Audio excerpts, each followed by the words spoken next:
Welcome to the Always Rising podcast, a show where we talk about Christian values, entrepreneurship, faith-driven lifestyle, love, life, family, and all of the above. Thank you for joining us. We hope you enjoy the show.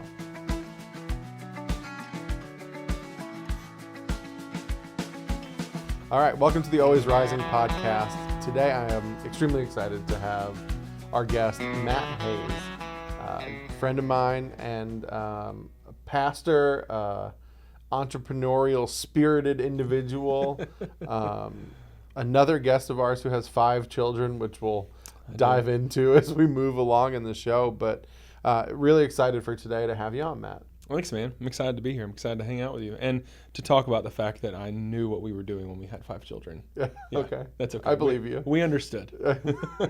No, that's great, man. I'm super excited to have you. So let's just start off. I mean, tell us about you. You start. Give us the background. Well, back in my day, I'm just kidding. I grew up in North Carolina in a family that was very centered around Jesus. My dad was a bookstore manager for Lifeway, which was at the time the Baptist bookstore. To grow up around that, grew up in the church, had a great family, have an older sister. I would say everything of my life revolved around that with my family and sports primarily. Okay. I think we moved to Georgia when I was a kid, and I would say now I'm very much everything Georgia.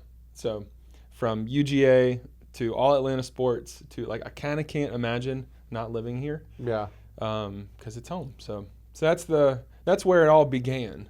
But there are a lot of different avenues to take through that. So I'll let you guide the conversation now. No, for sure. So obviously we talked about pastorship. I know you've had other jobs and things in there. Mostly your time in your career has been spent as a pastor. I want to start, let's just take it right kind of back to the beginning of what inspired you to become a pastor and to pour into and lead others. Yeah. I heard yesterday someone say that if you feel called to ministry and you're not currently pastoring people, because all pastoring is shepherding. It's pouring into and guiding and leading and giving wisdom to others. Like if you're not currently doing that, you're not really called to ministry. So growing up around the church, and then in high school, leading my FCA at my high school and doing different things around that, I was exposed, I think, to the impact you can make on people by just loving on them, by just caring for them, by breathing life into them. So I was never super involved in church growing up. We went to church, but I was like, this is not my jam. I was the only kid from my high school who went to the church we went to.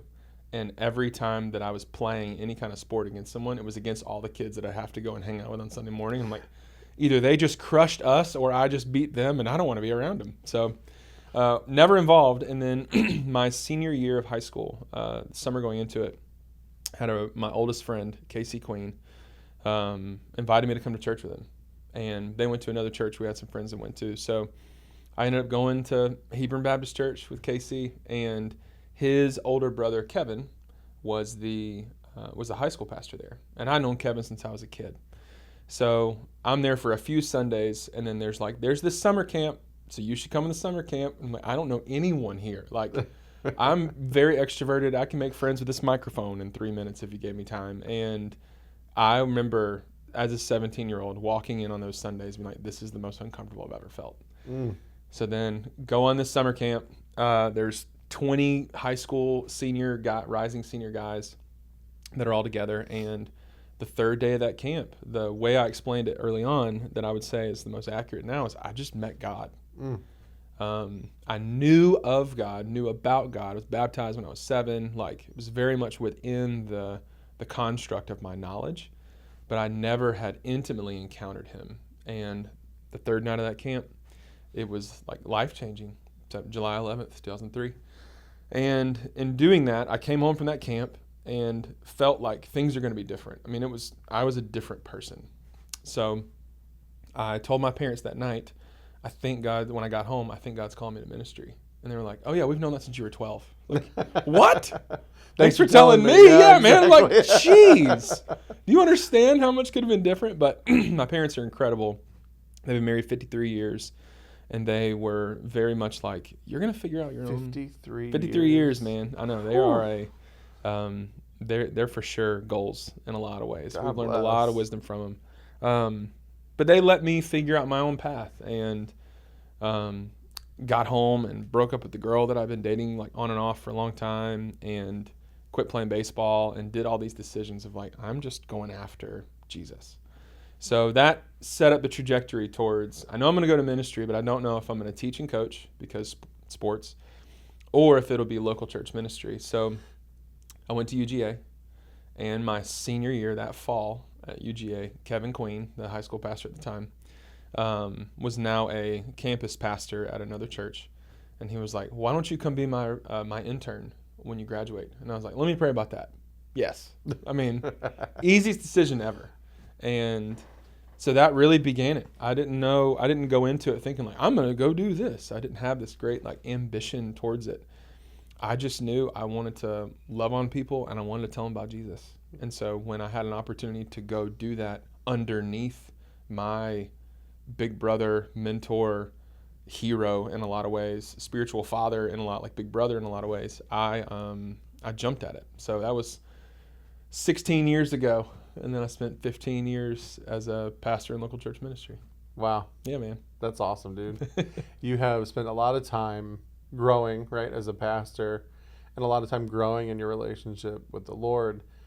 What is that dichotomy like, right, of growing spiritual growth as a pastor, Yeah. but then you have your personal spiritual growth, right? Yeah. What is that like? What does that journey of growth look like when those are, your job, right? But also, something that is obviously foundational for you as an individual. Yeah, it's interesting. I was an English major at UGA, and when I first stepped into the internship residency it was 12 Stone Church over in Gwinnett County, when I started that, I ended up doing a lot in children's ministry, and then they hired me to create and run their online campus. So I ran and figured that out, like pioneered that in 2011, 2012. But I had I'd never been consistently teaching until I was probably in my mid-20s, and they asked me to take over the middle school ministry at one of the campuses. So now I'm teaching every week, and I realize I probably know more about Lord of the Rings than I do the Bible. This might not go well. So felt very, not convicted, but just had this great desire of, I want to learn more. So for me, my spiritual journey, my relationship with Jesus was always very personal, but also very tethered to my emotions. To where if I emotionally was in a good space, I would have associated spiritually I'm in a good space. So then in my early 20s, that got wrecked. And I had to learn how to, regardless of my emotions, have this foundation of my faith that's consistent throughout. So it became very, I would say I had a lot of spiritual intimacy. And I'd say I had a lot of moments where the personal relationship with Jesus was primary. So now stepping into ministry, and especially with teaching, I entered into this season when I started the seminary of spiritual intellect and not just spiritual intimacy. And for a year, so our first kid, we have a 12-year-old son and then 4 daughters under him. He was 2 months old when I started seminary. I did it fully online, 36-hour Master of Arts in Theological Studies. I did it in 10 months. Wow. I just crushed it, and it crushed me. While having a newborn who didn't sleep through the night for the first 9 months. It was tough. But at the end of it, I remember the awareness of, I have traded my spiritual intimacy for spiritual intellect in this season. And I feel like I've gained in my knowledge of God, but not my knowledge with him. And so that was a great season for me of, I think, awareness to where I've got to make sure I have both. I want to keep learning. I want to keep growing in wisdom. I want to keep growing in knowledge. I mean, the beginning of wisdom is this: get wisdom, is what Proverbs says. So I wanted to keep doing that, but I wanted to make sure that I didn't lose sight of the relationship, of the personal for me, because I would say in ministry, like, you lead out of the overflow of what already is going on inside of you. And when you are leading a ministry, it's going to follow your heart. And so whatever is going on in the pastor's heart and however they're wired, that is going to become what is the fingerprint of that ministry. So if you're not healthy, healthy people help people. Hurting people hurt people. Mm-hmm. Like if you're not healthy, you can't go help people. And so there is very much this duality of making sure you're living towards a spiritual intimacy with Jesus, while also growing in spiritual intellect. You want to grow and understand more about who God is. A.W. Tozer says what comes into our minds when we think about God is the most important thing about us. It's a thought process first. That's an intellectual space. So growing that helps you understand God more, but it's not just knowledge of, it's also that knowledge with. And I had a long journey of understanding how to hopefully be able to do both of those. Yeah. That's, that's awesome. From a perspective of, like, when I'm emotionally okay, I'm spiritually okay. Like, I think that's something that so many people deal with. Yeah. And from, talk about healthy people help people, hurting people hurt people. It goes back hand in hand from a leadership perspective and a pastoral perspective. Being able to balance that out. Yeah. And learning that. I mean, I would say I'm probably still in that phase of my life where, like, emotionally and spiritually are probably linked. What is advice that you would give to, whether it's somebody who's maybe still a little bit immature in their faith, or not even, right? Maybe they've been a believer for a long time, but how do you find that? Like, what's the advice that you would have, right, to break that chain between emotional and spiritual balance? Yeah, it's not easy, especially if you are emotionally wired. I could tell you every emotion I'm feeling at every moment of the day. That's God. That's how God designed and wired me. And I've been like that since I was a child. My parents would be like, your greatest gift is your heart. It's also probably your biggest curse because you feel so much and so deeply. And so, honestly, the big way I would say that you can find a foundation of faith that isn't completely tethered to your emotions is by doing the most uncomfortable thing possible. So as humans, and I would say even more so as Americans, because we live in so much comfort. Comfort is our idol. Because of that, we have a tendency that whenever pain or whenever discomfort shows up, we do whatever we can to escape it. Mm-hmm. We Band-Aid it, we medicate it, we do whatever it takes to get rid of the pain. But Oswald Chambers says in My Utmost for His Highest, it's January 11th, says basically one of the worst possible things we could do as Christians is avert our pain or help others avert their pain. Because often it's that pain that God is going to use to turn and shift and grow and mold you into the person He wants you to be. So when I was 22, I studied abroad in Costa Rica my senior year at Georgia. It was incredible. On the trip, met this girl named Larson. We started dating, and I'm thinking in my mind, like, I think this may be the girl that I end up with. She was not what I was expecting. I remember making a joke on the trip, like in the airport going there was this girl who helped pull the trip off, and she was like, yeah, sometimes on these trips people meet and start dating, and sometimes they even get married. And I said verbatim to her in Hartsfield Jackson International Airport, that sounds dumb. 10 minutes later, into the terminal, I meet this girl named Larson who becomes my wife. And when we got back from Costa Rica, I started working in ministry. She had another year at school, and we were just in two different places. And so she ended up breaking up with me in the relationship. And it sent me into a tailspin. Oh, man. I was an embarrassment. But the reason why is because there was, and this is the key, and I hope this isn't like too much, but no, there was something in me that was cursed. And the curse was, for me, I wanted a wife more than I wanted God. Mm. And I didn't think I would be okay unless I had that. I'd watched these incredible two people of my parents be married, never really fight, like didn't understand conflict resolution growing up. So now this massive conflict enters in, and it's an expectation I have of maybe I'm going to end up with this girl. And then she leaves, and it's like, and so all disappointment is unmet expectations. And so I'm just living in massive disappointment. But also, emotionally, I was undone, and in a really unhealthy way. Probably would have been like clinically depressed. I mean, like it was a dark space.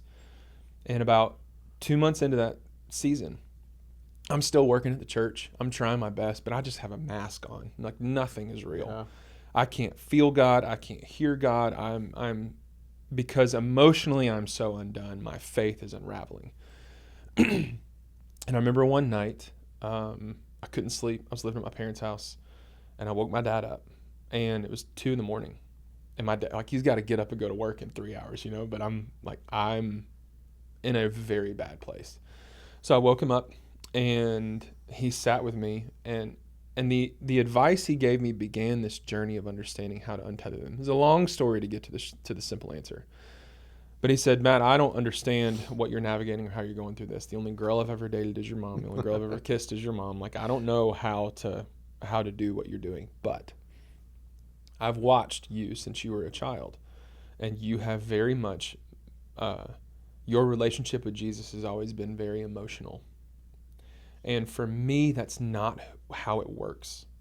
For me, God is unchanging. He is a set foundation in my life that never changes. And so he said, whatever happens in your life, the ups, the downs, God is constant. Wow. And so for me, that has become this place where I can find this source of confidence and this foundation, this bedrock for my life.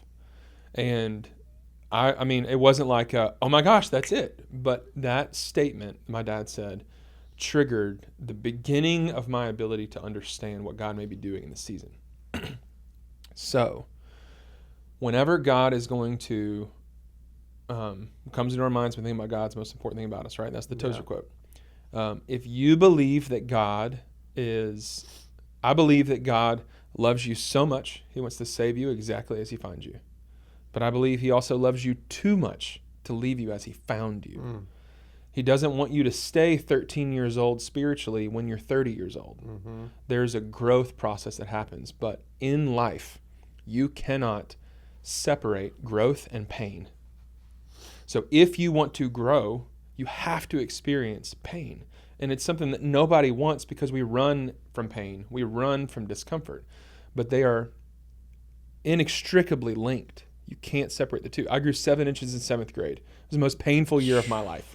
My back and my knees hated me. But I started 7th grade at 5'2", started 8th grade at 5'10". Like, it was painful, but I grew. And I think that happens in life as well. So whenever the opportunity to grow comes in, most of the time it's going to be through pain. And we have a chance every single time that happens to do one of two things. You can either escape the pain or you can embrace the pain. And I had escaped the pain of this curse within me every single time I'd gone into a relationship. I would date a girl, I'd get over emotionally connected, she'd sense it and be like, this isn't fun. She'd break up with me and I'd be a wreck. Like, it was this cycle that I played out through my teenage years, and then it got into college. And this is the first time where it was I'm not going to escape it to go find the next thing that makes me feel good. I'm going to embrace the suck, and we're going to actually figure out what I need to learn in this moment. And so, in God's fundamental kindness, he crucified the curse within me before it killed me. Wow. He gave me the pain of the cross to save me from the pain of my curse that would have just continued. And so I spent the next 2-3 months learning deeply about how he can become a foundational part of my life and not something that's tethered to my emotions. So the statement that came into my head, the question I would ask myself is, if I lost everything but only had God, would I be okay?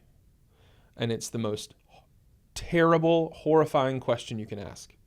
But I think at the crux of that question, if you can get to that spot and you can actually dig down and say, if I lost everything but I only had God, would I be okay? If you can get to that point, now you've gotten to the point where you understand God is first and he's most, and if I did lose all of it, I may be ruined, but I'd be okay because he's my sustenance. Yeah. He is what I need. I don't need a wife. And then the moment you do that, you are freed up to actually experience the blessing of those things, because you're no longer trying to get something from someone. Now you can go and be for someone. And that shift changed. For me, it was through a relationship that I learned that. But that's the same in everyone's life. If it's something in your job, if it's something with your kids, if it's something that you can't have kids, if it's something in your marriage, if it's something with some friends, with like whatever disorientation you may be going through, if you choose to actually press in and not escape, but embrace that colder season that God may be bringing to you, that's how you become a 40-year-old who has a 40-year-old spiritual maturity, rather than a 40-year-old who has a 14-year-old spiritual maturity. But you're never going to get there by default. Right. John Maxwell says, everything worthwhile in life is uphill. You never coast into better. You always have to work. It takes sweat. It takes pain. Yeah. So unfortunately, that's not the like, yay, answer to it, but that's the equation. No. You have to step into it if you want to disassociate those moments in life of your emotions to your faith. Yeah. No, I mean, so this podcast is a Christian entrepreneurial leadership type family podcast, but the thing that you said there, I think that resonates too with all of it, right? And we could tie it back to business for just a moment is you're never growing on the downhill on the coast. Yeah. You're only growing in the moments of pain. You're only growing in the discomfort, whether that's your relationship with God or in business, right? Or in life, anything truly in life is exactly that. Yeah. And I learned that my relationship with God came through pain, right? Like I became a Jesus follower because my dad was in the hospital dying, and I had a moment with Jesus. I was in the shower and he came to me and saved my life. And I realized in that moment, and I've talked about this before, but it was the darkest time in my entire life, by far the most pain I've ever experienced. But he came through and rescued me, and I realized my prayer was, hey, will you save my dad?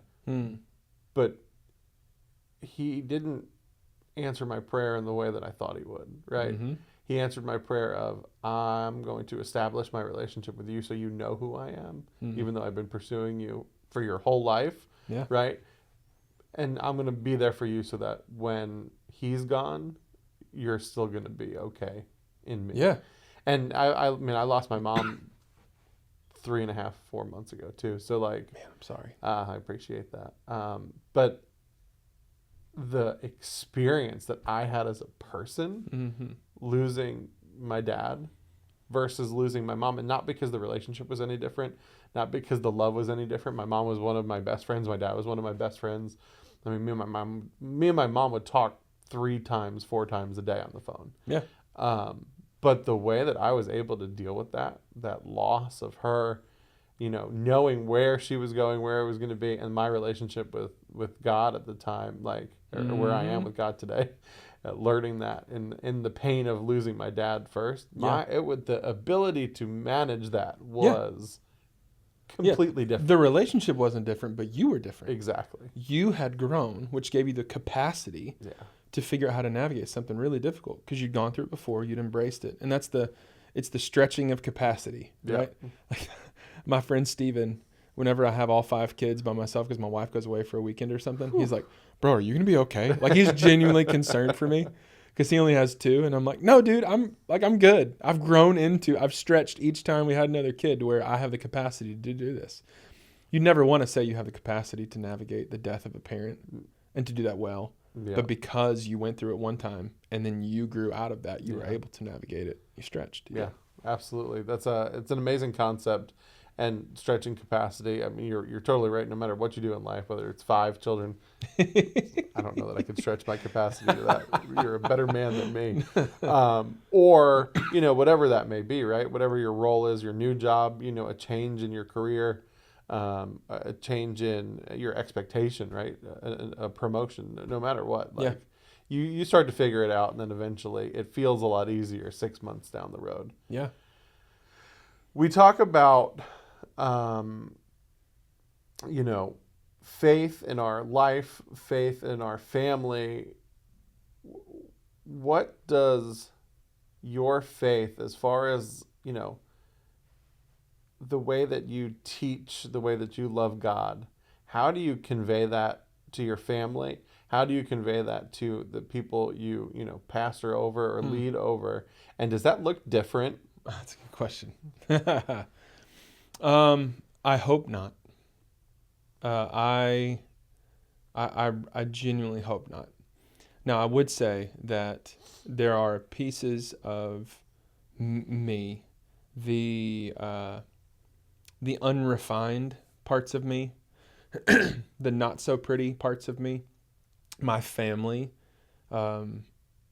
is more susceptible to seeing those pieces than the people that I may be leading or the people that I work with. Like I never struggled with anger. It's just not something in my story. There was one time in college and it was a few months, then I was good, like whatever. But it's like God said, oh, you don't struggle with anger?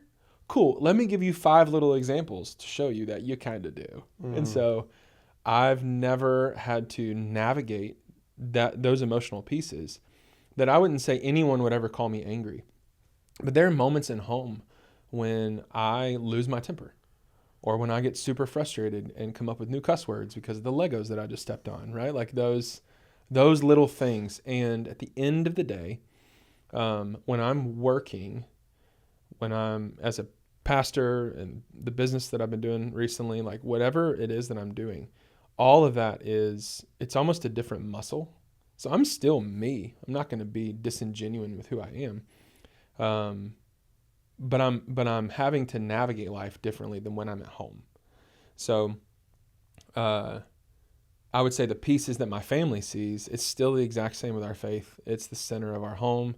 The way that we homeschool our kids, we end every like morning time with them. We sing the doxology. Like we are forming our children in our house towards Jesus. I'm not going to be as overt with that at work sometimes when I'm not in ministry. But at the same time, I'm going to try to make sure that in both places I'm honoring God and I'm honoring others through the way that I'm living. But yeah, I would say at home, there are just moments and times when, because you're safe and because it's an easier place to peel back those layers. God has revealed more about me in my home than he has in my work. Whether it's the fact that like, no, you actually do need to navigate how to control that anger. I tell my kids all the time, either you control your emotions or your emotions control you. And yesterday in the car with my son, we talked about how somebody responded to something. And he's 12. He knows that statement, that wisdom line. But I had to tell him like, and hey, bud, I still struggle with that. Like you experience it. I've raised my voice at you when I shouldn't have. And he's like, no, but it's because I didn't understand and because I'm stubborn. And I'm like, no, stop. It's because I don't have a grasp yet fully on those pieces of my personality and my emotions. And I need to, and I'm sorry, Yeah. So I would say they see more of that raw because God uses my home to refine me in great ways, more than what's going to happen at work when everyone's going after the same thing. My kids are not going after the same thing I'm going at when they're at home. You know what I mean? I'm like, we need a clean, tidy house. And they're like, that sounds dumb. Yeah. And so it's the dissonance of those two directions because they're children is what allows a lot of those opportunities and moments to learn. But it's just an interesting question, the way that they show up differently. But hopefully it's all the same. I can't escape the fact that if you're around me, hopefully you're going to experience Jesus. So my kids would say that all the time. My wife would say that. Our close community would say that. And hopefully everyone I work with would say that. Yeah. It's just going to be different the way that it presents itself. Well, that's because that's the way that your life is pointed, right? Your life is pointed towards sharing Jesus with other people. You happen to make a career out of it. But... and I think you're carrying that out. I mean, that's how you and I met. A little backstory. You were what was your title at the time? The director of the living room. The director of the living room at Woodstock City Church. And I've talked about that before. We've had other guests from the church on. You are no longer the director of the living room or the college ministry at Woodstock City Church, and we'll touch on that in a moment. But you leading people to Jesus, I think just setting that foundation up here in the conversation is how I met you. Yeah.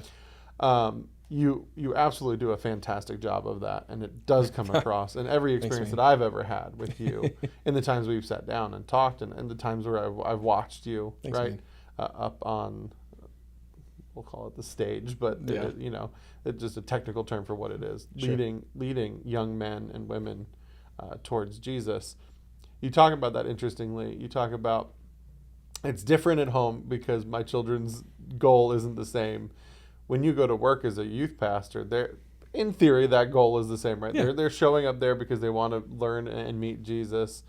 You as a dad have learned how to rein that in and balancing the technical parts of being a dad and having goals that are just inherently part of life, that we have to clean and we have to do things that are not awesome or fun all of the time.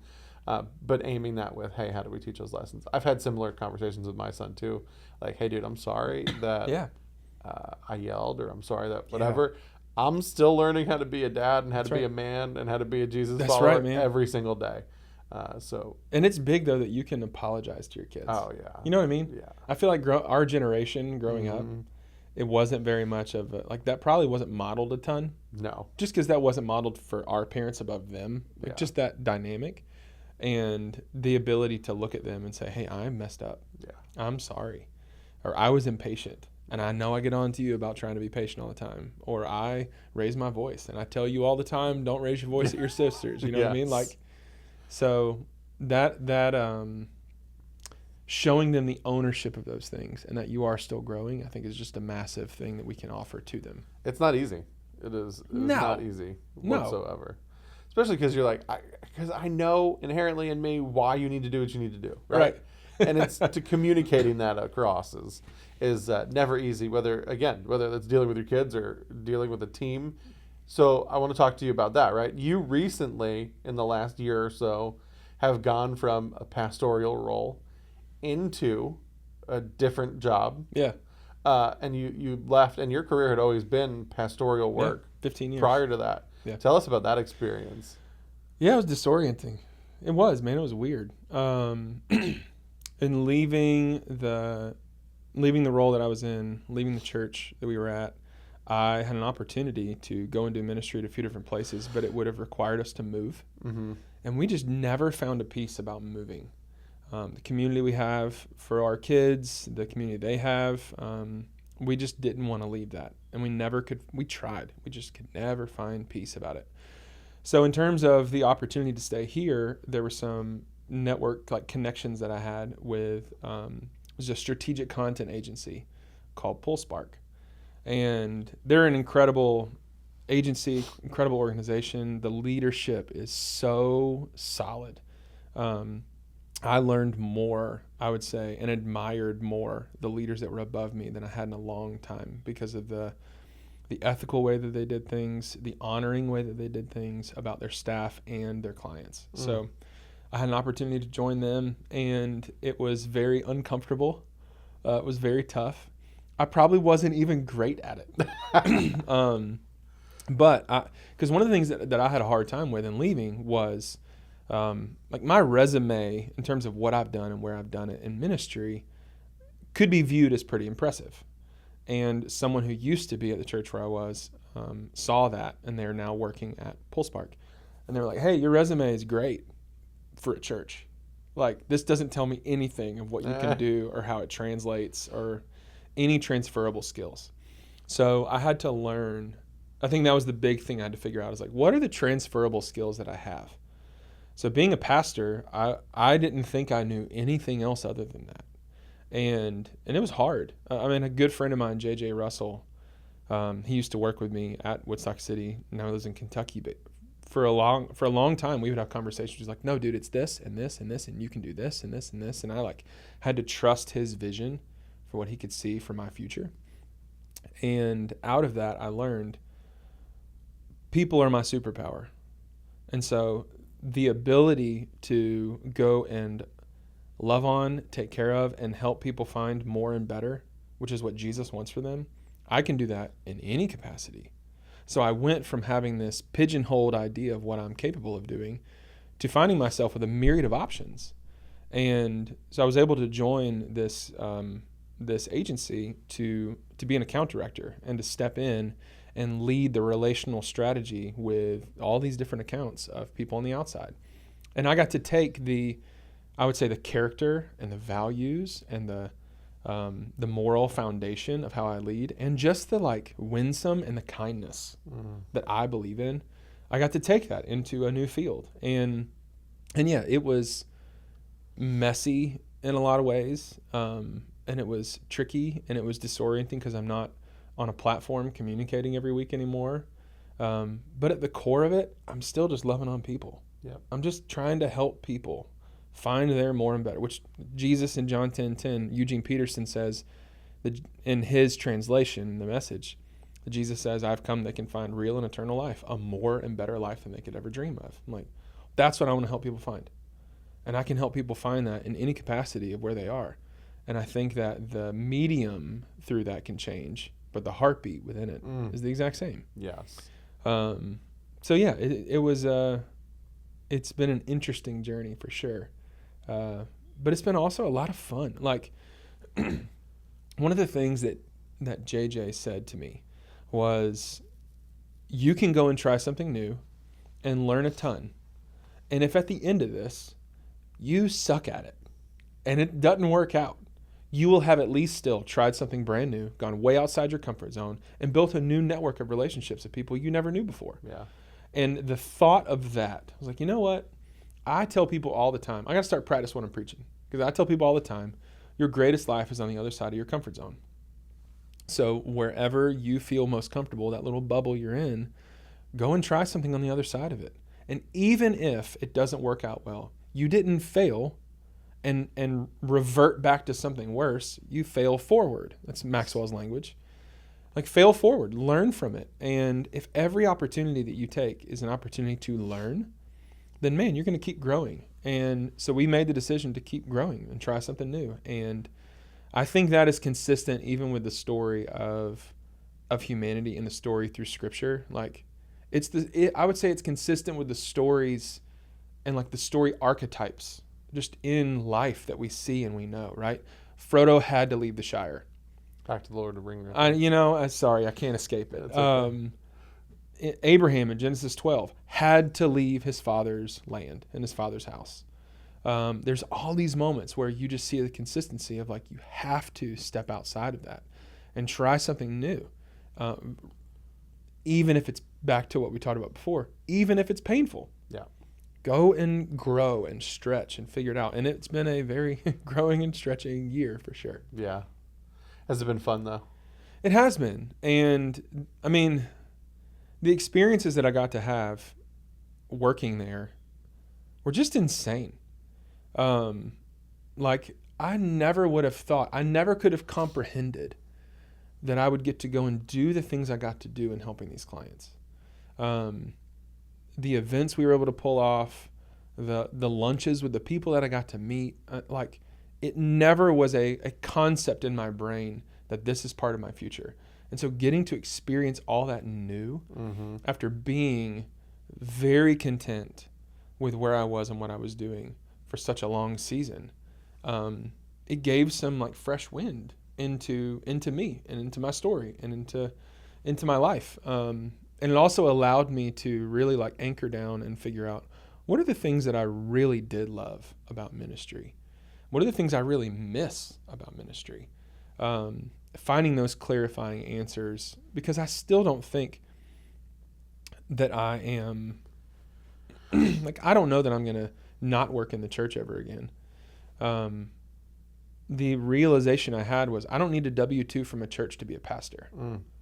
A church does not hold the authority to make that decision over me. God has given the calling on my life to go and shepherd and build pastures and lead people to better. So I don't have to, there are plenty of people I know who are incredible at doing that have never worked at a church. So learning about the pieces and the things of what God has uniquely designed me to do, taking this experience allowed me to understand that a little bit more. Yeah. You talked, through that about, new experience, and what resonated with me, right, is earlier in the conversation you said, I try to look how I could lead people to Jesus in my everyday life, and oftentimes in a corporate environment, a non, not working at a church. Right. That's it's a difficult and a really fine line to balance. Pulse Park is not a faith-based business, correct? Right. So you found opportunities in all of that. Is there anything that stands out to you from your experience there with Pulse Park where you had a moment, or you got to have that real like Jesus moment with somebody in your time there? This may be anticlimactic. No. But the answer is no. Not overtly, not directly. So within my story of working there, last August started there, but end of May, I actually ended up leaving Pulse Park. And God had done a lot of growth, a lot of work in me over the last year. And I started to realize, I don't know that this is what I should be doing with my time. I really miss getting to tell people about Jesus. So again, all of the refinement that happened in that year, the job that I stepped into as account director even kind of shifted a little bit to where the ask when I first came in of what I'd be doing, my responsibilities, shifted a little bit about halfway through. And I just realized what they need in that role is not what I'm great at doing. I think it was at the beginning, but incredible growth at that place. And I have nothing but the utmost respect for everything they do and who they are. And so because of that, I felt like this is almost dishonoring to y'all for me to just stay in this, for me to continue not allowing you to thrive because I'm still playing catch up. My example in my head was I'm a basketball player trying to play baseball, and I'm at the A level of baseball, and y'all are at the major leagues, and you called me up to start running with y'all, and I'm just striking out every time. They were running too fast for what I had the capacity of doing yet. I think if I would have been able to grow with them, maybe it'd been different, or some different circumstances could have changed. But I realized, I don't know this is the best place for me to be. And in that, I think it gave me an opportunity to be honoring and kind towards people, and to show them character, I think. I hope. So all of the 22 people on staff there, I had an opportunity to be kind towards them. And they knew I was a pastor before. Half of the staff used to work at different churches. But some of them didn't. Some of them not at all. And they knew that I was a pastor before. But every single one of them, I got to, and this isn't for me, but it was the product, I think, of living that way. All of them were I'm just really freaking bummed that you're leaving. And it had but honestly, and that had nothing to do with my work.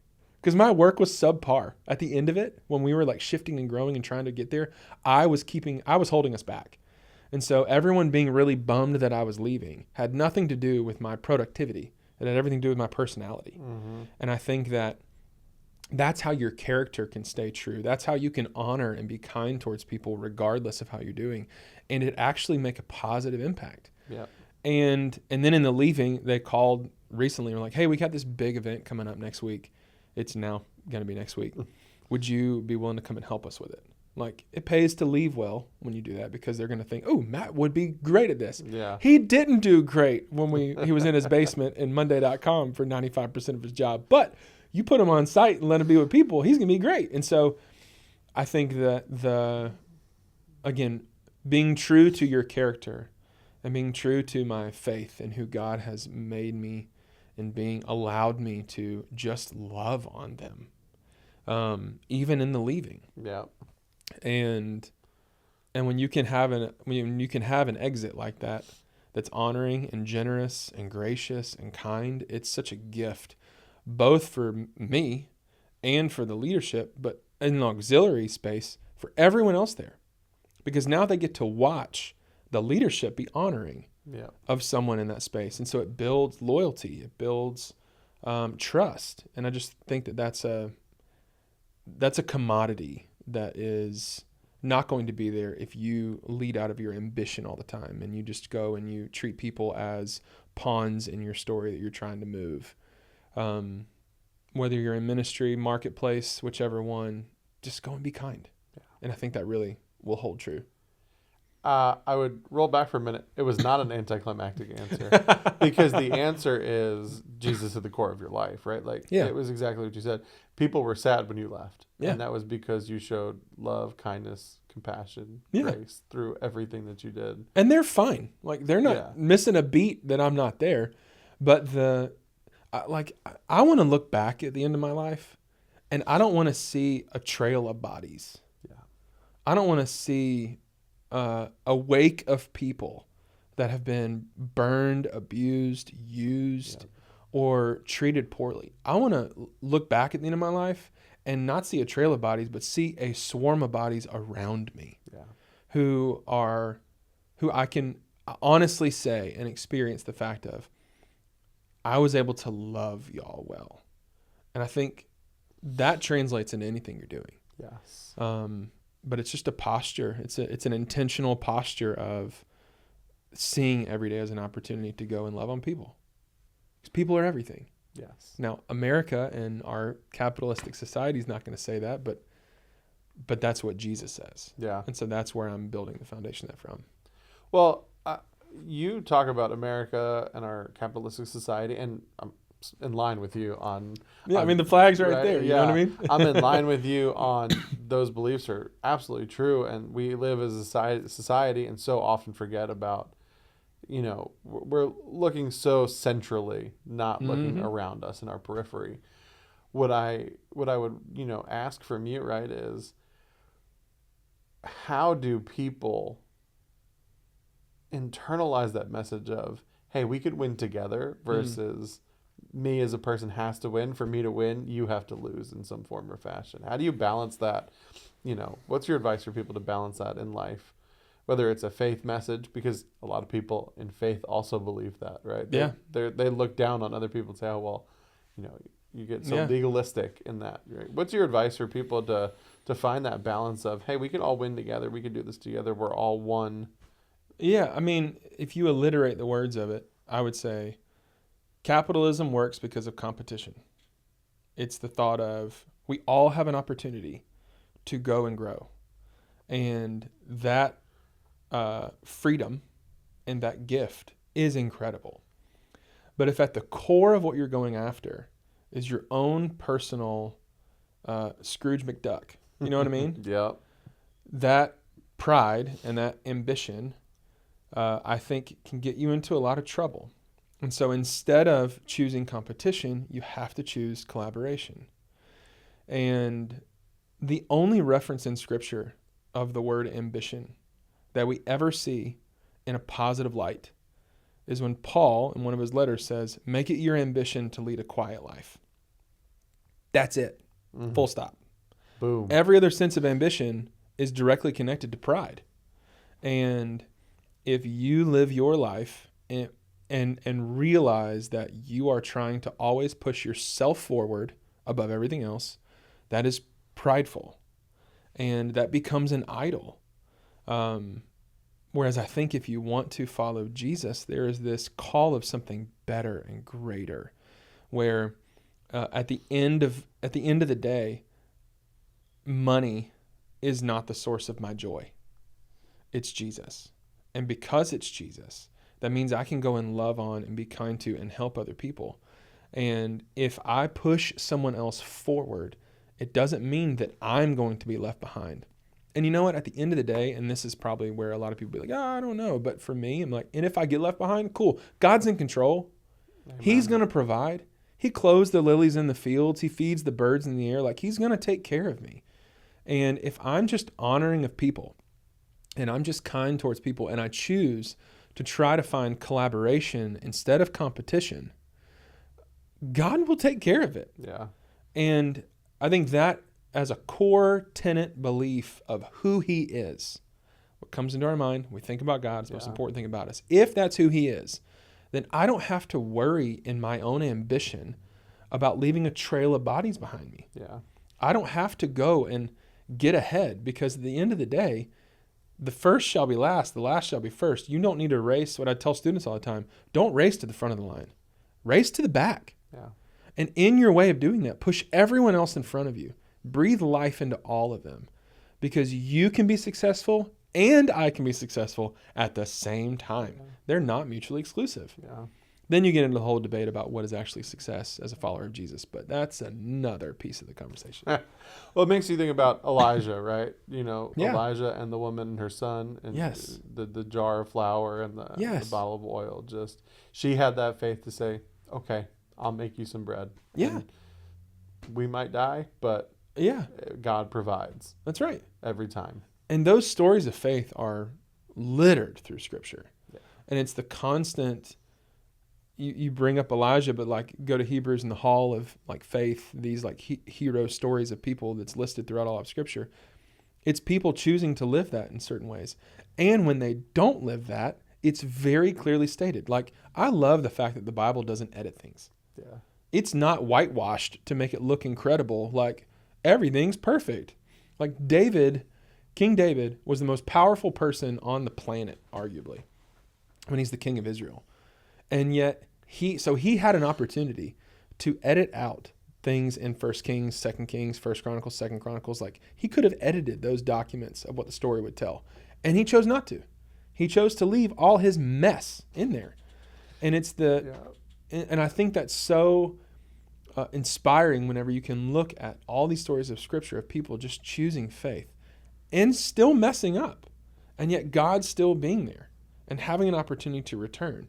So if you've lived your life completely prideful and it's been all about you and what the bigger house and the faster car and the better 401k and all the things you're driving towards, if that's become your source of sustenance, you right now can choose to say, okay, Father, help me come back to you. Yes. If I lost all those things and I only had God, would I be okay? And if that answer is not yes, that should be a great indicator that there's a conversation you get to have with Jesus, to ask him to help you understand what that looks like. And it might mean that instead of trying to take everything, you start to give things away. Yeah. It may mean that you choose collaboration over competition. It may mean you choose to honor someone instead of dishonor them. I think that posture is just something that can become continuous in your life. Yeah, absolutely. You talk about that. How much more interesting would it be, right, if somebody's Instagram feed had the unedited version of their life on it? Yeah, it's not a highlight reel. No. That's not real life. No, not at all. No, the cuss words I say whenever I step on Legos, that's not showing up. The dishes that are overflowing because we have to do dishes 3 times a day because we have 7 people in our house, that's not showing up on Instagram. But that's real life. That's what all of us are navigating. Yeah. Wouldn't it be more interesting? Wouldn't you? If I would follow along, man, just like that raw, real nature of, like, whoa, like they chose to put that out there and let the real world see. And there's something attractive about that, I think, to all of us. Yeah. Like, we're drawn to the authentic. Yeah. We're drawn towards the real. We got enough in our life that we know is fake. Yeah. And especially the younger generations coming up, they spot it, they smell it. Like, you can't mess with them. And so the more authentic you can be. Now, I know that's like the banner word for millennials, but living with that level of authenticity, I think actually elevates your opportunity to influence. Yeah. Rather than having to be, buttoned up. Like, that's gone. No, for sure. As the generations go on too, right? You see it everywhere, and especially in the corporate world, and the whole world, I think, changed following COVID. But like, as the generations move on, that 3-piece suit to go to work every single day, that's out. That's gone. Yeah. I mean, you look great. Agreed. Yeah, but that's a lot. Agreed. I have a good buddy of mine, and he gives me a hard time all the time because I'll show up to a meeting, we're getting together and we're sitting down. I'll have gym shorts and a T-shirt on. I'm like, dude, I run a marketing agency. I don't need to. That's right. Like, he runs a wealth management firm, and I run a marketing agency, right? And I'm like, dude, I don't have to. Like, first of all, me and you are getting together. We're having lunch. I don't need to dress up or impress I'm not anybody, trying to, right? Yeah, but like, that's how it is. I mean, most of the time it's blue jeans and a shirt, and I just have found that, like, if you can be real, you can be authentic. Yeah. And as every single generation comes on, those barriers, those walls, you're right. Like, you're totally called it. every generation breaks that down a little bit more Yeah. and just becomes more real.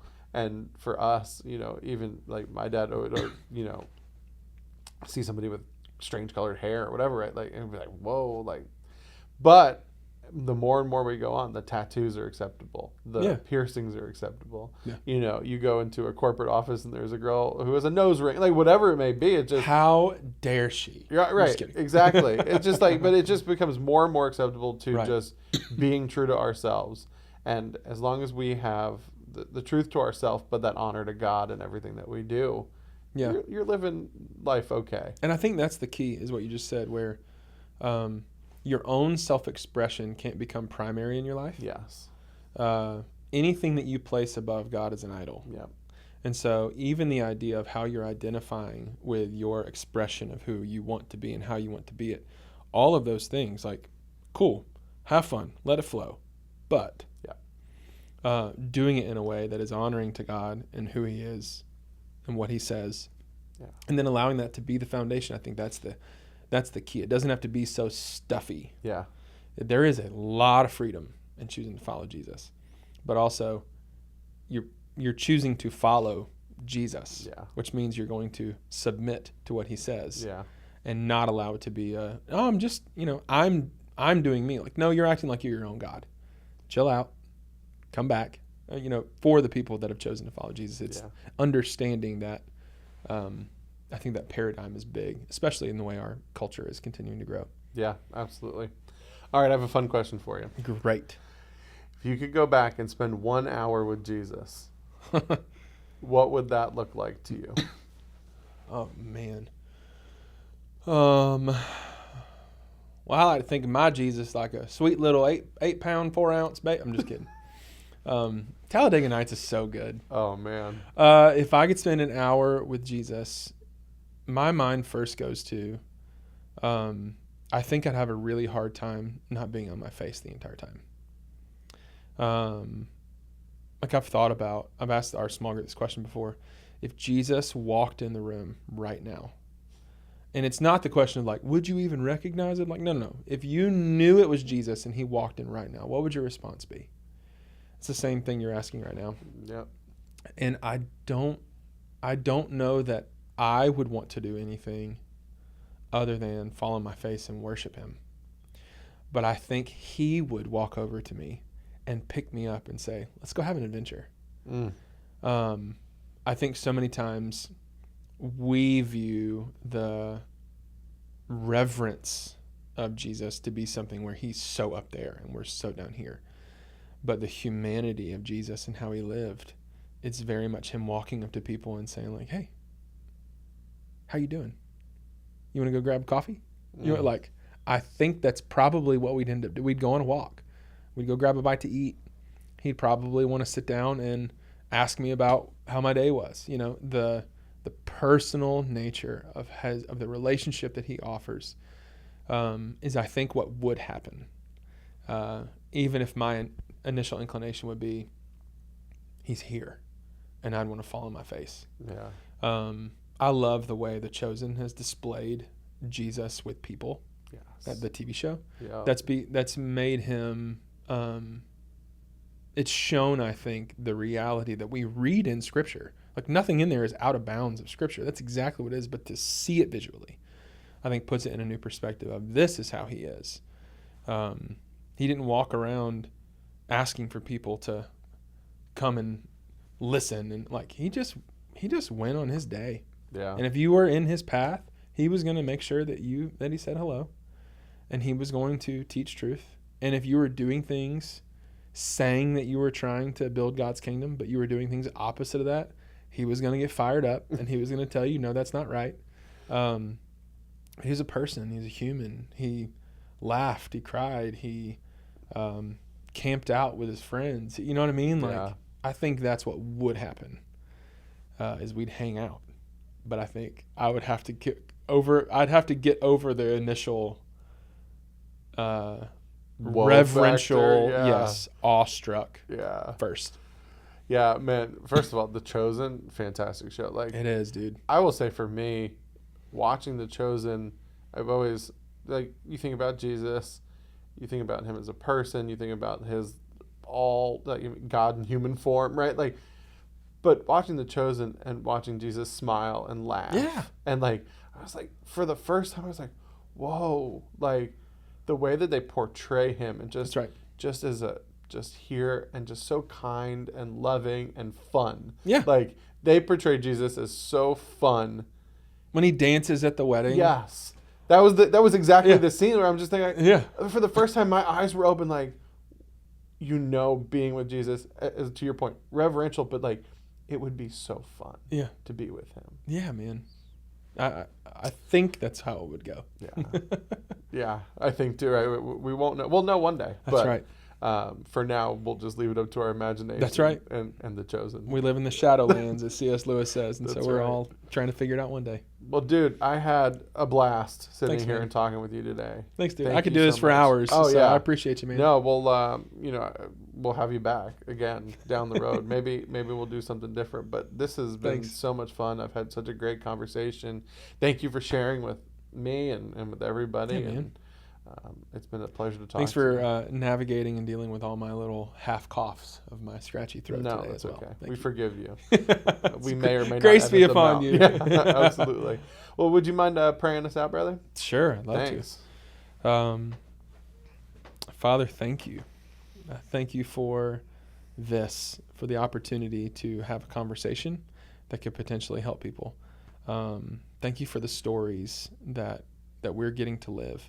Whether it's someone listening or it's Andrew or me, just the reality that you are an author and you are writing our stories. And I'm grateful that you are already where we are going to end up and that you are just ushering us along the way, guiding us to where we need to be. So thank you for that. We ask that for everyone listening, that you would provide a fresh wind of your presence and of who you are, and that you would allow them to understand something new about your character so that they can know you more, not in an intellectual way, but in an intimate way as a relationship, because that's the foundation of this entire thing. So we are just grateful. We're grateful for Jesus. We're grateful for the technology that we can do this. We're grateful for Andrew for running this podcast. But we're really, really grateful for you. So thank you. Thank you for loving us first. We love you right back. It's in Jesus' name we pray. Amen. Thank you, brother. Thanks, dude. This is fun. Yeah, blast. Whew. Thank you for joining us on today's episode of the Always Rising podcast. You can find today's episode and all previous full video episodes on YouTube and Facebook. Full audio-only episodes are also available on Spotify, Apple Music, or wherever else you listen to podcasts. Please follow us on Facebook, Instagram, X, and TikTok. Thank you again for your love and support, and we hope to see you again next time.